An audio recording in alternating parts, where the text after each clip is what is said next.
ইয়াসির দুসারি কাবার ইমাম, অল্প বয়সী ইমাম, যার তেলাওয়াত শুনলে মনে হইতেছে ঘুমন্ত বাচ্চারা রবের দরবারে সিজদায় লুটিয়ে পড়ে। এত চমৎকার কণ্ঠ কাবার ইমাম ইয়াসির দুসারি। সাংবাদিকরা প্রশ্ন করলো, ইয়াসির দুসারি, রমজান মাসে যখন তারাবি শেষ হয়ে যায় আমাদের দেশের হাফেজ সাহেবদেরকে খুচরা কিছু হাদিয়া দিয়া বিদায়, কিন্তু কাবার ইমামদের জন্য ল্যান্ড ক্রুজার গাড়ি, দামি দামি গাড়ির চাবি নিয়ে দাঁড়ায় থাকে আরবের ধনাঢ্য ফ্যামিলির মানুষগুলা। অসংখ্য গাড়ির চাবি নিয়ে দাঁড়ায় থাকে, যেই গাড়িটা পছন্দ হয় আপনাকে হাদিয়া দেওয়া হবে।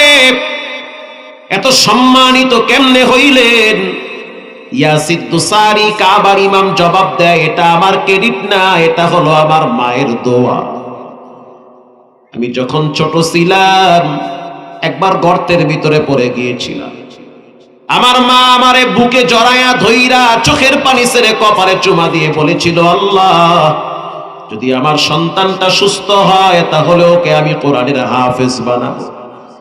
আল্লাহ রাব্বুল আলামিন এমন ভাবে মায়ের দোয়া কবুল করেছে, আল্লাহ তাআলা আমাকে কাবার ইমাম বানায়া দিয়েছে।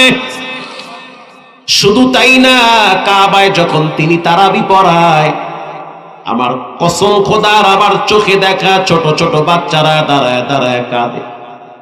আইসক্রিম খাইলে যেমন বাচ্চারা মজা পায় তার চেয়েও বেশি মজা পায় ইয়াসির দুসারির পিছনে দাঁড়ায় দাঁড়ায় কোরআন শুনতে। আল্লাহু আকবার বলেন। এটা হলো মায়ের দোয়া।